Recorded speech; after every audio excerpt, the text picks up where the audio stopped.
In our last Support Edge article, we noted that barring active effort on your part to build an engagement culture, only about a third of your entire workforce is likely to be engaged.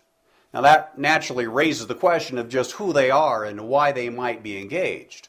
The same studies that affirm the 30% rule also suggest there's a strong correlation between high engagement levels and factors like age, role, level, and tenure of the employee. Let's start with age. Employees who predate the Gen Y population, also known as millennials, tend to be more highly engaged than employees that fall within that population. Now, this doesn't at all suggest that the latter group has a lower energy level when working or can't get things done in an efficient way. It just means that, generally speaking, they don't tend to think like owners of their work world, nor do they tend to use discretionary time and effort to get the job done. The second factor that plays into this is the role of the employee. Employees that are involved in the creation of or the direct execution of strategy tend to be more highly engaged than other employees. The same is true of employees who are at the front lines of customer relationship management and deal with customers directly.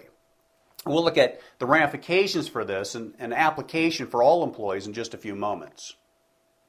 The third factor is the level of the employee. Employees who are in positions of authority and have been given ownership of their work world tend to be more highly engaged than employees who are not in these positions. This too has ramifications for all employees that we'll get to in just a moment. And finally, the fourth factor that has a strong correlation to engagement levels is the tenure of the employee. Employees who have been with the company 7 or more years tend to have higher engagement levels than employees who've been with the company a shorter amount of time than that. Now, there's not a whole lot we can do about the age of the employee or the employee's tenure. We can't change either of those.